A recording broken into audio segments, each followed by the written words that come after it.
Namaste, you bunch of Fairy 11 elf digging nerds. Welcome to another exciting episode of Journey Through the Mind, where we sort out all of the tragic emotional baggage that you've carried with you throughout your entire life and is the sole reason you play Magic the Gathering in the first place. Especially competitive, try-hard, degen, this degen shit that makes your friends hate you because you just want to feel something, anything, even if it's the salty ire of your own playgroup silently but obviously chastising you in a bitter consensus of pity and rage.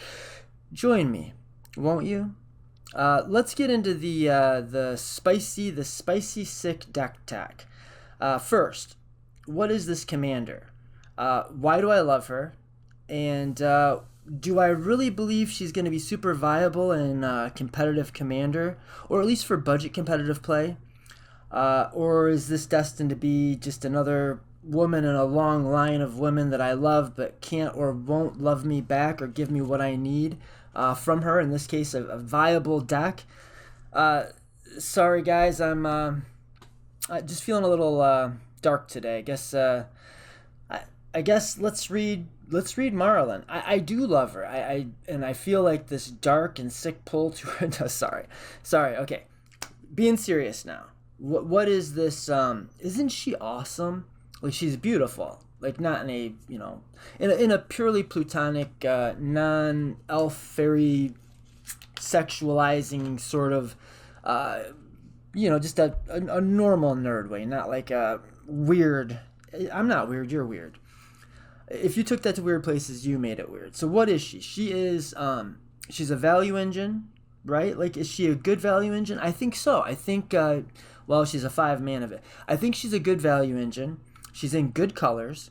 She's a combo outlet. Well, let's read her. So she's Maralen Fae-Ascendant, and I call the deck Maralen Fae-Ascendant, but still, so she's ascended to Faehood, right? But still on that government assistance. What can she tell you? Times are tough is the name of the deck. She just has that dark energy that, this is the kind, not the picture, guys, the vibe. This is the vibe of the kind of woman I am drawn to historically. It really is. Like, okay, getting too dark again. Sorry. She does. It's salty. She's got that feminine salty energy. Kind of sexy. Not the picture. You get me. Or you don't. Whatever. We're moving on.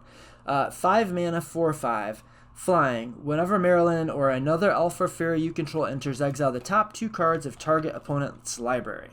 Once each turn, you may cast a spell with mana value less than or equal to the number of elves and fairies you control from among cards exiled with Maralen this turn without paying its mana cost. I think that's really, really good. Again, she's 5 mana, but maybe if she were 4 mana and you could get this girl out in cEdh on turn 2 pretty consistently, that might just be a little over the top. I don't know, but I mean, that's my, if I have a worry, my worry is that she is 5 mana. Do we need a 5 mana 4/5? I don't know. But I've tried to build the deck around that idea, and I should be able to just tell you. All I can say is that she feels very good in goldfishing, but we're playing a very reactive deck. I've even played, because she's a little bit harder to get out. We're in the colors to do it, though, right? We've got black rituals. We've got, not a lot of them. I maybe could add more. I thought about more. But we've got green dorks. Dark ritual, I think, might be the only ritual. But we've got dorks, and we're in the right colors for this to be able to survive long enough to get our engine online, even if it's 5 mana. And I mean that because we've got access to ramp, really good ramp, and stacks, and really good stacks, and interaction, and really good interaction. So not only can we drag the game out, right, but we can ramp into her reasonably quick. Yeah, so she's a value engine. She's in good colors, and she's a combo outlet. And I don't know if that's totally obvious. Probably, for most of you at least, it's probably obvious. But maybe you haven't put together quite how, well, you can't know how I'm going to do it. I'm about to show you how I'm going to do it. I think I'm doing it the best way on a budget. I tried lots of different builds. She's 5 mana. Is she good enough? I think she is. Again, colors. She's got grand, like the Sultai might be If you have a good way to win the game in the command zone, or a good outlet in the command zone, I think that Sultai might be the best 3 colors you could be in. You have fantastic mana base, like even your land base. Your land base is like maybe the best. Like, look at what we have here for $6.59, and that is adding things that we probably really don't even, strictly speaking, need. And it's 34 lands, which is a little high, but I think you'll understand why as we get into the meat of the deck. I'm not playing a fairy deck here that gets green. We're not doing casual stuff. This is like an elf green deck that's getting blue and black for control, removal, interaction kind of stuff. 5 mana, great colors, great land base, great removal options. Obviously, you've got counter spells. And we have very compact and layered, pretty straightforward ways to make our opponents dead with the commander. So let's talk about the actual combos.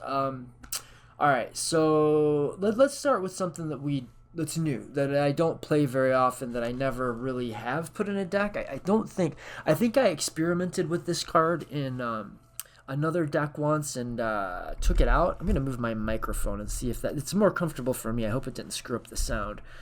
Testing, well, it doesn't matter. It's too late. The sound is as it is, so get used to it. Lilysplash Mentor I had in the Teamer guy, Animar. I think still is in my Animar build, but yes, it is. It is, in fact, for sure in my Animar build as a backup to the backup combo, but also a value piece. And it's going to be, I don't know if it's first string or second string or third string in this deck. I think a lot is going to depend on how you draw. But I'll say this. It's one of the, if you have the prerequisites, and should I just explain the combo first? So if you have the prerequisites and then you have the ability to start tutoring for pieces, this is the least mana that you'll need to set up a win, like an actual kill, in the deck. So you can do this from a relatively low resource state as long as you have certain kind of critical pieces. But if you don't have them, then it's like, well, let me explain the combo. So we need to start with either a wild growth on a land or a Growing Rites of Itlamog flipped.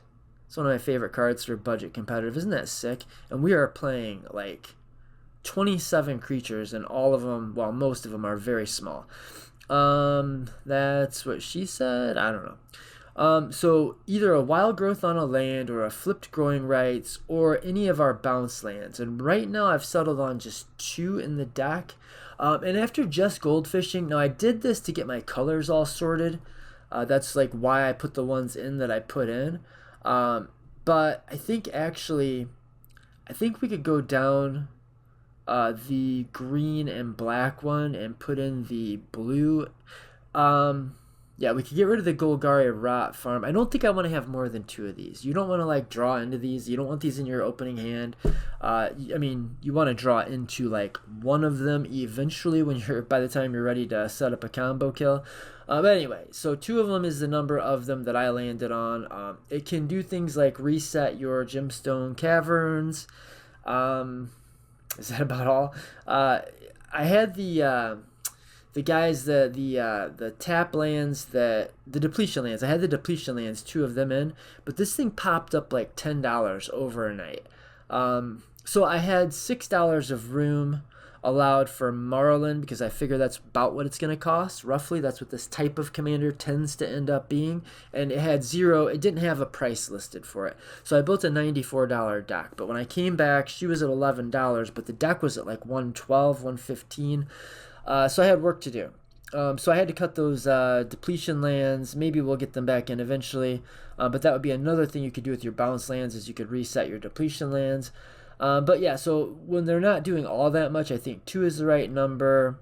So if we have either a depletion land, no. If we have either a, where the fuck are they? I'd say a Dimir Aqueduct or a Golgari Rot Farm in play. or a well, it can be or a flipped Growing Rites of Itlamog, or a Wild Growth. And I hear what you're saying. Why didn't you play Utopia Sprawl? Because I have 6 total forests in the deck. Sorry, not gonna work. Yeah, so Wild Growth, flipped Growing Rites, or one of 2 lands in the deck. If you have that set up already, makes total sense to spend your, say, Nature's Rhythm, or I'm looking for 1 card Wind Assembler, Shared Summons, to just go ahead and grab your Lilysplash Mentor and your Cloud of Faeries. And then that's a win. So how does this work? Cloud of Faeries, when it ETBs, will untap up to 2 lands. So if you have, and Lilysplash Mentor has an ability for 3 mana. You can exile the Cloud of the Cloud of Faeries, and then return it back to your control. So as long as you are making 3 mana with the Cloud of Faeries, every time it comes into play, you can infinitely flicker it with the Lilysplash Mentor. And you can do that again by putting a Wild Growth on a land, flipping a Growing Rites, or having one of these rot farm type things in play. And you do not need to go mana positive on this transaction. That's a cool thing. That's why Maralen is specifically an outlet for... She's a really good combo outlet for the deck. Because she doesn't require infinite mana, which means we don't need to have... It's a lot easier to go off, because we only need to break even. So aside from Lilysplash just being a good value piece in the deck, remember, if we've got our commander in play, every time we just blink a Fyndhorn Elf, we're gonna proc our commander. And if we've got like 4 elves and or fairies in play, and we flicker the Fyndhorn Elves, or really if we flicker the Maralen, we can keep doing it over and over if we flicker the Maralen. Because she only lets you cast a thing for free once per turn, but if you use Lilysplash to flicker her, then you can just keep as much mana as you have. You can reset her ability, if you know what I mean, and then just keep casting free things. So you'll get lots of value off of just flickering an elf with her in play, or flickering her if you need to. Flickering a Manglehorn. I told you got a little bit Staxy in the deck. Flickering a... Yeah, any of these fairies or any of your elves, flickering them in and out will proc your commander, but also if it's one like Reclamation Sage, you will not only get the trigger for proccing your commander, but you'll also get to blow up an enchantment or an artifact, and you'll be able to do that multiple times in the same turn, right? Yeah, so that's the first combo. And the second combo that's going to layer in with the first combo is Cloud of Faeries with Deadeye Navigator. So Deadeye Navigator gives you a whole entire other way to win the game with just 1 additional card. We just stick the Deadeye Navigator. Now you've got a second win line opening up. Deadeye Navigator plus Cloud of Faeries. Just very simply, Deadeye Navigator, when it's paired with your Cloud of Faeries, says that for 2 mana, you can exile the Cloud of Faeries and then return it to play.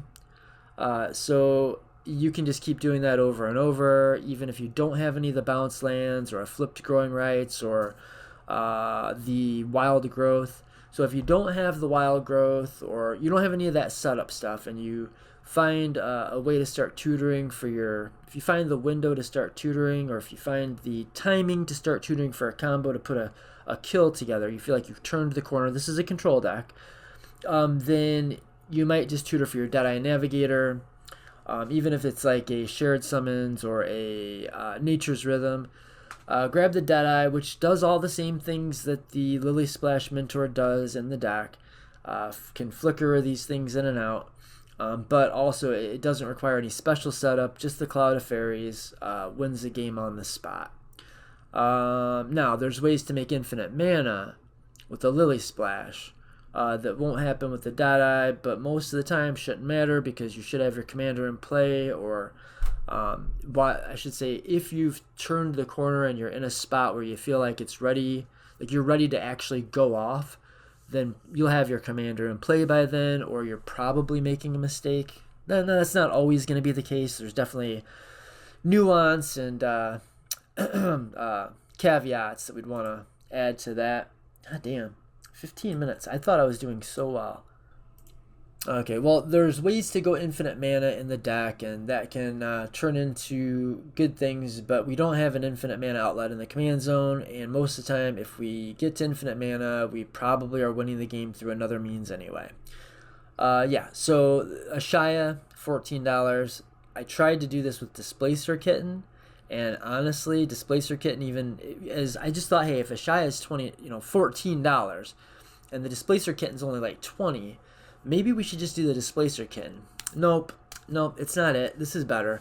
At least for budget competitive. Cobbling like 3-card combos together with, Displacer Kitten was amazing value in the deck. It felt good. It felt strong. You would play it if it was free, right? But for bang for the buck, where if you can only afford to play Ashaya or the Kitten, I think we got to go with Ashaya. Maralen is a fantastic outlet. I feel like I keep saying this, which is why Ashaya went from like $5 to $14 in 6 months. I do keep saying this.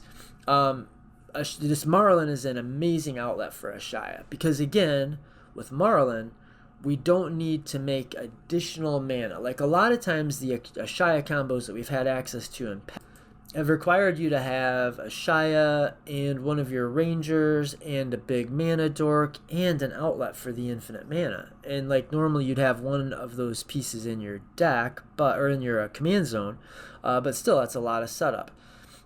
With Maralen, we just need Ashaya and Quirion Ranger. And that's literally it. Like that's if your entire board state is a non-summoning sick Ashaya, well, a non-summoning sick Maralen or Ashaya. So if you have both of these guys in play and a Quirion Ranger, and at least one of these is not summoning sick, you will be able to threaten a win right there on the spot with just the Ashaya and the Q Ranger. If you have the Q Ranger, so Ashaya says all of your dudes are forests, including your Quirion Ranger. Quirion Ranger says you can put a dude back in your hand to untap target creature. So you will use the Quirion Ranger's ability on itself to return it, because it's a forest, with Ashaya out, to your hand to untap any creature. And all of your creatures are forests, so they all can tap for 1 green mana, because that's what a forest does in the rules of the game. Not just on the text of the card, but according to the rules of the game, by definition, a forest taps for green mana. So if your Maralen is a forest, she will tap for green mana. So you can tap her for the green mana that it costs you to play the Quirion Ranger. Then you can return the Quirion Ranger back to your hand, because now it's a new game piece because it just came into play. It doesn't remember being in play. The game doesn't remember it being in play. It's gone back to your hand. For all the game knows, it's a different Quirion Ranger. You could have 2 in your hand as far as it knows, and this could be the other one. So you play the Quirion Ranger, and then you bounce it, and then you play it, and then you bounce it. And so where is this getting us? Without a big mana dork, it doesn't make infinite mana. Now you can mix in a Priest of Titania or a Marwyn the Nurturer, and this will eventually, even if you don't have any counters on Marwyn, when you start the combo, you will just continually put counters on Marwyn to the point where after the second, depending how you look at it, first or second iteration, you will be able to start netting mana with Marwyn. You start using the Marwyn to tap for more and more mana, and you can get to infinite mana pretty easily. And then there's things you can do, but we can use Lilysplash at that point to draw our deck with Beast Whisperer, put all of our creatures into play. See also Selvala decks, or even my Kennen decks will use kind of loops like this. Not Ashaya, but infinite mana loops. But we're not really going to be doing that. That's not what we're doing. That's not what we're here today to talk about. Really, we just need Ashaya to bounce the Quirion Ranger, or we need Ashaya to turn the Quirion Ranger into a forest so we can bounce it and replay it, so that we can continually over and over proc our commander and exile all of the cards in all of our opponent's stacks, and then pass the turn. That's why you don't need to make infinite mana. But you do have some, like you've got Priest of Titania, Marwen, and I feel like there was another one. Wasn't there a third? Right, Jiraga Tree Speaker. So if you have a leveled up Jiraga or a Priest of Titania with any other elf, or a Marwen in play along with your Scryb Ranger, you don't need the Quirion Ranger. Now you can sub in the Scryb Ranger with the Ashaya, and you can make infinite mana this way. Well, not with the Jiraga. With the Jiraga, you're just going to break even. And I know what you're saying. I know what you're thinking. Scryb Ranger's not an elf. How's that going to get us anywhere without making infinite mana? She just happens to be a fairy, guys. See? God wanted us to play Ashaya. And by God, I mean WOTC. And that's kind of fucked up to say or think. Alright, let's move on past that thought. I told you, I warned you. It's dark in my mind today. It's a little bit dark and spooky in there. So, main kill condition, Ashaya plus Quirion Ranger. Ashaya plus either Marwen or Jiraga or Priest of Titania with Scryb Ranger. Those are kill conditions. Or we can use Deadeye Navigator with Cloud of Faeries, or we can use the Cloud of Faeries with the Lilysplash Mentor as long as we've got Wild Growth, Growing Rites, or one of our 2 mana tapping 4 lands. Perfect. Spoken brilliantly. So you might have noticed I don't have a lot of artifacts in the old artifact section, right? Did you notice why? Because we are playing Collector Ouphe, and I would honestly, guys, I think you should mulligan for Collector Ouphe and or tutors for him and or other Staxy pieces and removal. We are going to be playing a little bit slower. So this is where it's going to come down to just understanding your meta and what you can and cannot get away with.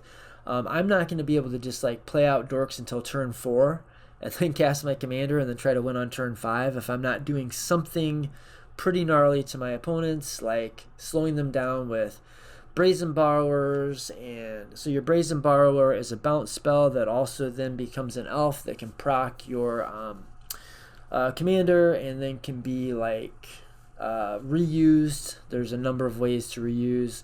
So yeah, I guess we talked about the kill conditions. Let's start talking about some of the cool synergy pieces that are specific to this deck.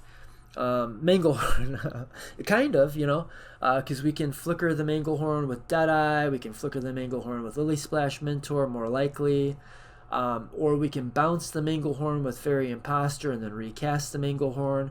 That will also work with Reclamation Sage.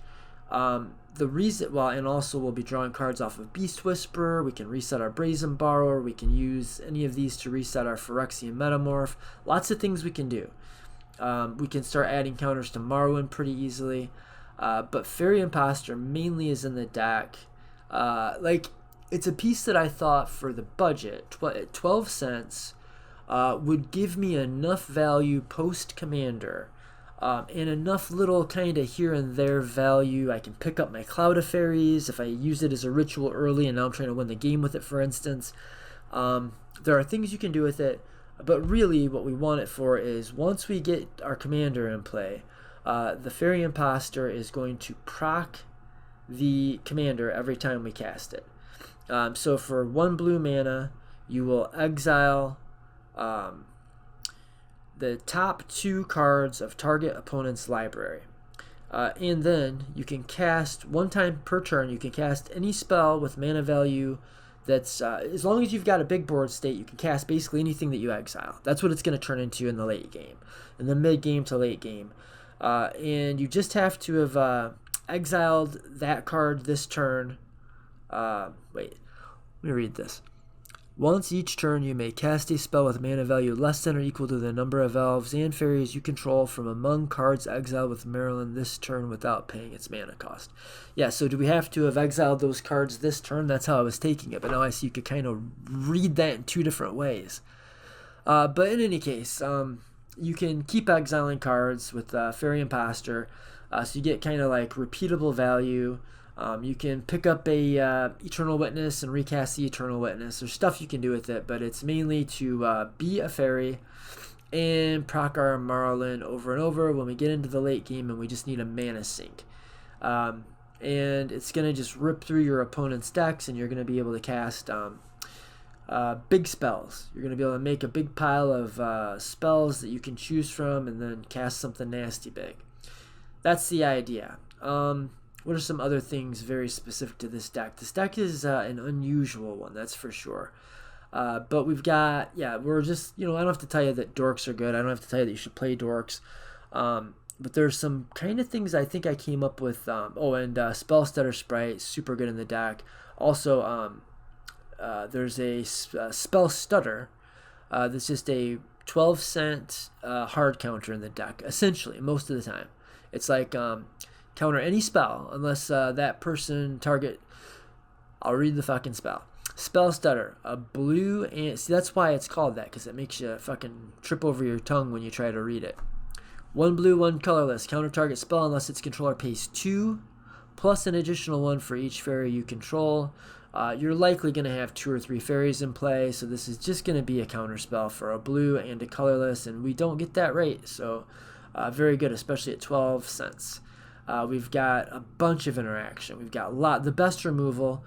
We've got Abrupt Decay. We've got the best removal. Abrupt Decay, Assassin's Trophy.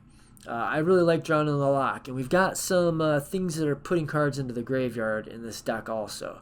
I've got a little package of things that kind of weave out that way. I wanted to be able to justify playing Drown.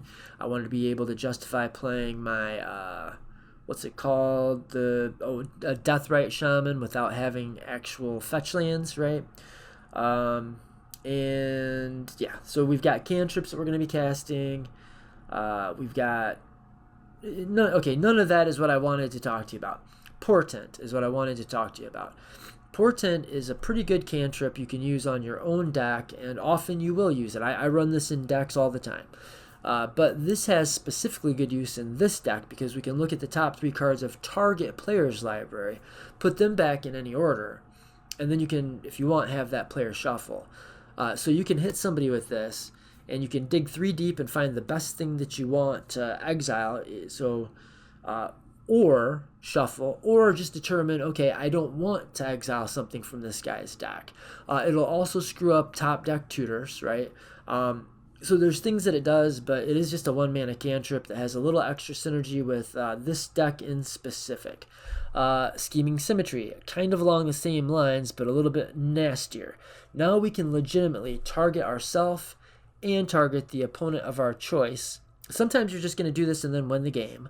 But, I mean, without even having your commander in play, right? You're just going to assemble one of your combos that'll maybe make infinite mana, then cast your commander or whatever.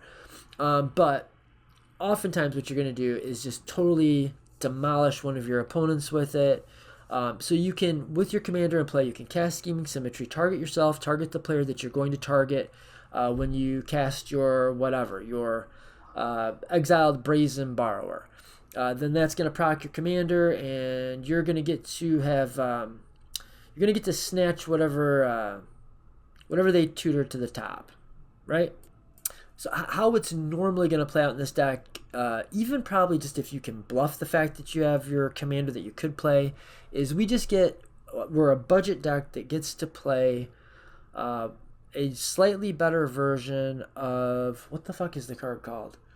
You're going to have to play some mind games and try to figure out, is my opponent actually going to put a good card on top of their deck? And maybe what they'll put is something like a card that would be good for them if they're smart. The game theory solution is going to be something like this. They ought to put a card that they would want that you wouldn't want on top of their deck. That way, if you don't choose them, then they get this great card that they wanted, and if you do choose them, it doesn't cost them the game, right? But basically, you are going to be, in this deck, a budget deck that gets to play... All I can think of is Grim Tutor. It's not Grim Tutor. Black, 1 mana, Imperial Seal. You are a budget deck that gets to play an Imperial Seal. Most of the time, it's going to play out that way. Then, yeah, mind games begin. Mind games ensue. Sometimes it'll work out real well, where it's like maybe there's an arch enemy that's not you, and you can make a deal with the person. I don't know if you've ever played Scheming Symmetry. It's not the worst thing. Like, it actually used to see play in some cEdh decks back in the day. It got power crept out. It doesn't make any decks now. But it's not the worst. Like, you can just use it very politically and say, look, I'm going to hit you with this Scheming Symmetry if you agree to get interaction for this guy or whatever. In this case, it would be if you agree to give me interaction so I can take out this problem. Right, so yeah, that's pretty specific to this deck. We get an Imperial Seal. That's fucking cool, right? Even maybe just a little bit better. Not, I mean, it doesn't cost 2 life, so it's better in that regard. But even, like, there's some political stuff you can do with it that doesn't work with the other one. Moving on. Just extra shit that we play with this deck specifically that wouldn't see play in other decks. Sylvan Offering. Is this Copium?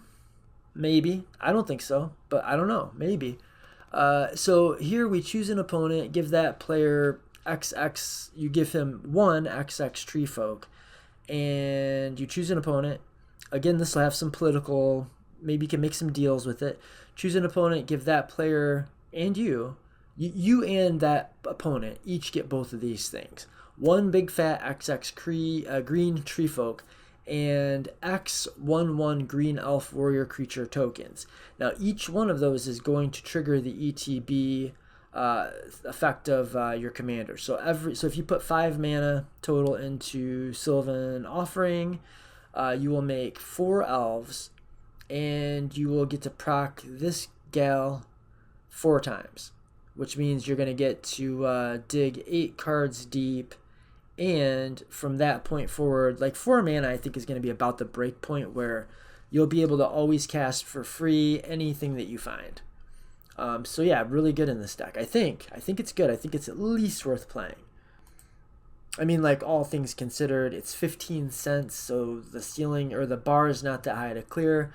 Then are there any other, like, this deck specific things? Pixie, yeah, we don't normally play a Pixie, but yeah, we play Pixie. Priest of Titania is fantastic in this format. Even better yet in this deck. Devoted Druid is for getting a 5 mana commander out early. It's hard to do better than this, especially when this will also proc your commander if you've already got your commander when you find your Devoted Druid. We're not comboing with Devoted Druid because we don't have an infinite mana outlet in the command zone. I thought about putting some packages in here. Well, I thought about putting a few cards in, like Capsize or Teamer. I thought of some different things we could do to actually win, like a couple infinite mana outlets and a couple maybe more ways to get to infinite mana, because we could pretty easily just stick the one of the mini B's to the A that is Devoted Druid, but I just think we've got enough win conditions. I think we've got enough win cons. And yeah, so it's going to be kind of weird when we accidentally go infinite mana in this deck and don't have an outlet. But, I mean, it's like, how are you going to do that without already being able to win the game? It's only going to happen in very niche situations. Niche? It's going to only happen in niche sitchies. Elvish Spirit Guide. This is real cool in this deck because sometimes 3 mana will be worth it to play this. Like, legitimately, if you have a board state that's got 4 or 5 elves in play, or fairies, or fairies, if you've got 5 things that Maralen counts, if your only thing you could play to proc it is Elvish Spirit Guide, well, sure. 3 mana, dig. Yeah, I mean, for sure that's going to be worth it. Then also maybe later on you can bounce it back to your hand with Faerie Imposter. So that's another little application for Faerie Imposter. See what I mean? I think she does just enough stuff to make the deck. Kind of the same with Deathrite. Easy, free procs for Maralen. You've got some things that can do. It can be like a Staxy little hate piece, which kind of goes along with what the deck's trying to do. And I think I've built the deck with the kind of minimum effective package of like things that you're going to do early game that can put lands in your graveyard. Like, I'm playing Ash Barrens. My bounce spell of choice is not usually Wind's Rebuke, but it's like good enough, close enough, basically the same. It's 13 cents, so we're playing Winds of Rebuke.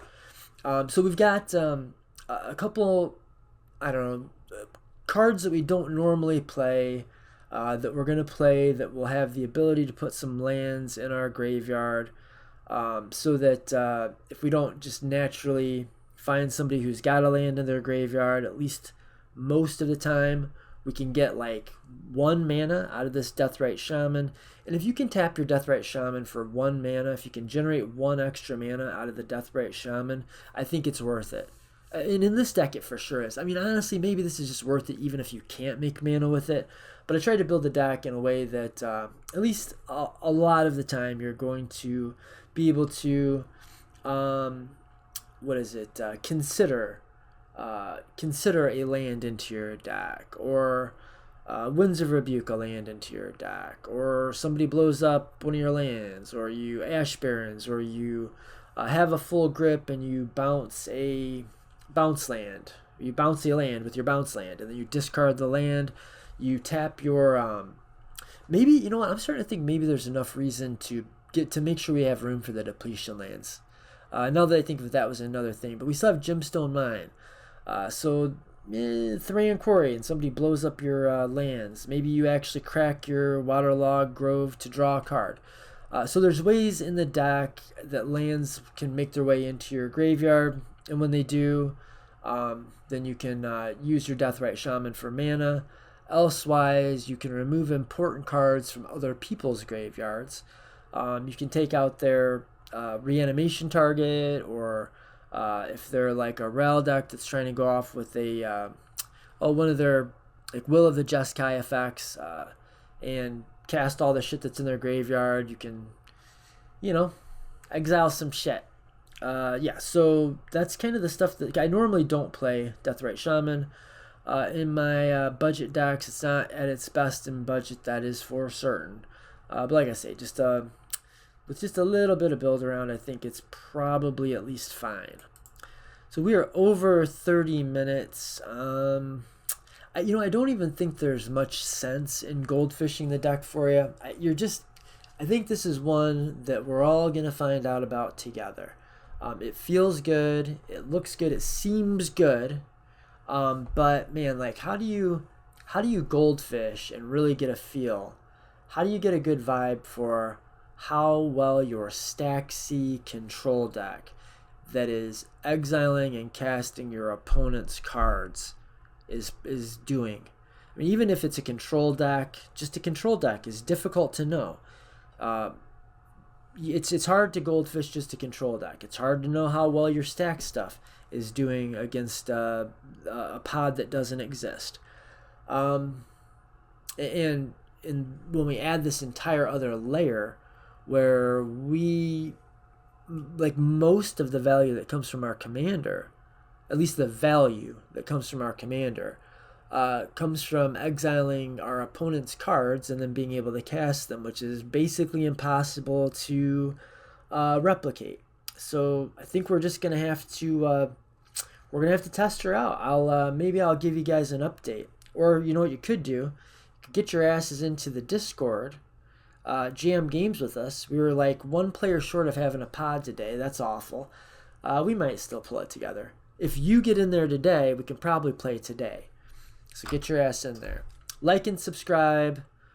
Send me checks with money in them, or drugs, but nothing too addictive, unless it's crack or cocaine or heroin. Only exceptions. Or meth or whatever. Yeah, just send drugs, send money, send your mother's phone. No, I'm not saying it. I didn't say it. Gotta give me credit. I pulled back. I was close. Didn't go there. I think that counts as me not having gone there. Soul Ring is in the deck, and we have Collector Ouphe. Boo-hoo.